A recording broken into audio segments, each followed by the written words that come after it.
Let's move on, though, now to the Tennessee Titans in our 7-round mock draft series. But before we get into that, Ryan and I, we have a goal of getting to 1,000 subscribers by NFL Draft Night, which is April 27th. So we are sitting at just over 700 subscribers as of March 20th. So if you have not already, hit that subscribe button, ring that bell so you can get notified when we create new content. And Ryan, let's get into this.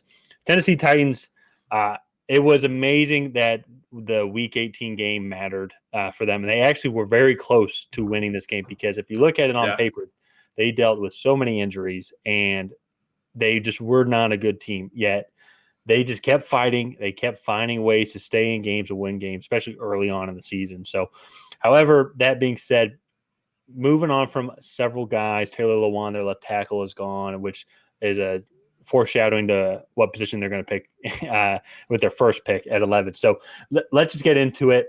At 11 here, we had them taking the third offensive lineman off the board. And that was Broderick Jones out of Georgia. Ryan, why do you like this guy so much? I mean, I've made this comparison this entire draft process, but he is Trent Williams. He's a raw Trent Williams coming into this draft. He's 6'5", 320. He has elite arm length and elite athleticism. He is the quintessential modern day left tackle. He just struggles a little bit with his feet and his hands, but I think in a system or with a coaching staff as experienced as Tennessee's, I think those issues will be resolved, and I think he's a Pro Bowl left tackle come the end of his second year in the NFL. I love what he brings to the table. If he's there at 14, I really hope the Patriots get him. But I think Mike Vrabel might snag him up before we get the chance. So I really like this pick. I know they just signed Andre Dillard, but Andre Dillard has a litany of injury histories. Is that right? Yeah, whatever. But no, and so I still really like this pick. You can flip him to right tackle. He has the athleticism to easily do that. And if Andre Dillard gets hurt, you can stick him over on the left side again. And then, or if you want to move Andre Dillard into guard, that works as well. So I really like this pick. It opens up their offensive line and gives them a lot of flexibility later on. Yeah, I just don't like them going with any other position here unless if maybe some players fall to them. And the offensive line is such a huge need for them. And I think they can address defensive line, linebacker, secondary later on in the draft. And so later on, they can also address the tight end position. And that's what we have them doing here with their second pick at pick 42. We have them go with Luke Musgrave, tight end out of Oregon State. It's looking like Austin Hooper is not going to be coming back. And I think they need this big tight end. That's what we saw when Jonnu Smith was there and the success that they had, and utilizes these big tight ends in the red zone. I think Luke Musgrave is that guy. I really liked him at the Senior Bowl. I really liked his combine. This is a good tight end class here, and so I think that they're getting great value here at pick number 42. No, yeah. He was the guy, so I want to say he was 6'6", 260, and he ran at 22.5 miles an hour at the Senior Bowl, which is just absurd. And then he's not just doing that. He's doing that coming off his route break, separating from cornerbacks. And then you also throw in the fact, I think he's only 21.5. So he's still developing physically. And it's just, I think you have a very solid tight end prospect here. And to get him at 42, I think is really incredible. So I like this pick a lot. Yeah, I can also maybe see. I think Darnell Washington also might have been on the board here, so I could also potentially see Darnell Washington going here as well. I like either guys in this system. Have him go opposite of Treylon Burks as well, and so I think just keep adding to the receiving weapons because that's what Tennessee they need to have some sort of passing game, and with no offensive line and an aging quarterback, that has been tough, and also no receivers as well. So.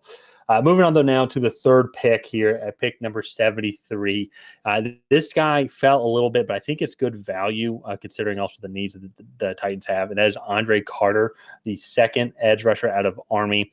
He came in with a lot of hype going in the Senior Bowl. However, he just didn't perform. Felt like he just kind of kept losing these battles, which had his stock drop. However, physically, he has a lot of tools. He's very, very tall. Very lanky, very athletic. I think him and a Mike Vrabel defense, I think he can develop him. And at the end of his rookie contract, I think he can be one of the top edge rushers on the team. No, yeah. And like you said, physically, he's 6'5", 265. He has like 36-inch arms. And Yeah. he has some good tape at Army. He was not playing against the greatest of competition. And when we saw him at the Senior Bowl, he got swallowed up by every single offensive tackle, and he just didn't stick out. And for a guy that had first round hype coming into the Senior Bowl, that was kind of tough to see. And so he falls here into the early third. And I think the Titans get a good player. I think Mike Vrabel, I think, would be a fantastic coach for this guy, because honestly, when I watched him at the Senior Bowl, I think a lot of what he lacked was physicality and just that like get after it mentality. And I think Mike Vrabel would definitely be able to kind of coach him up in that department. So also addressing the defensive line, the Titans' next pick is not for about 80 picks at pick 149. Colby Wooden, the defensive lineman from Auburn. He is a 3-4 end, slightly undersized defensive tackle, and he is very athletic. And he's very raw. He gets a little loose with his hands, but to get a guy with his level of athleticism at 149, I think is fantastic. He has a pretty good bull rush and some decent tape. And I think he actually might be a little bit higher if Auburn was able to play a little bit better and be better. But again, I just think this is really good value here. Again, another Mike Vrabel defensive fit. And another really good pick. So yeah. Well, another thing too, when you look at a lot of these SEC defensemen, and as they fall a little bit, for me personally, almost give them a little bit more edge, just because you're going up against some of the top offensive linemen. A lot of them go on to the NFL, so you know that there's a good pedigree there of competition level. And so I think that is a good addition, as you said. It's a Mike Vrabel-esque kind of guy. So yeah. Moving on now to pick 188, we have them going with John Gaines, interior offensive lineman from UCLA. Once again, addressing that offensive line. Nate Davis is gone from Tennessee, and so just adding more depth, because it seems like over the past couple of years, all the offensive linemen for Tennessee just seem to get hurt. And with the way that they play, if Derrick Henry is still the running back for the Titans at the start of the 2023 season, you're going to need to have a strong offensive line in front of him. So just getting depth there, finding developmental pieces that can come in and play potentially day one is very important. No, yeah, I agree. And John Gaines, I think, is a guy who's going to add some great depth to that offensive line, especially if they kick Andre Dillard into the interior and then they play Broderick Jones out wide. I think John Gaines would be a really good backup over there. So I like that pick. And then last but not least, we have them picking at pick number 230. Sorry, I need to get glasses apparently. But the linebacker from Pittsburgh, Servosia Dennis. He's a little bit of an undersized linebacker, but he's going to do well in coverage and in more pass rushing sets. I like what he brings to the table for an undersized linebacker. He plays with good physicality, and he has a really good range on the field. And so I like this pick. Definitely going to be a special teams contributor from day one. And yeah, I think it's a good way to round out this draft, keeping it with that front seven in the trenches kind of theme. So. Yeah, it's with only 6 picks, and then they're kind of picking in the middle of each round.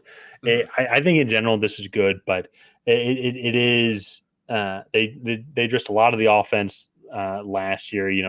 Getting Treylon Burks, and then they're drafting quarterback Malik Willis. We'll have to see how he pans out, but looks like he still might be there. Well, he'll definitely still be there. Ryan Tannehill still might be there.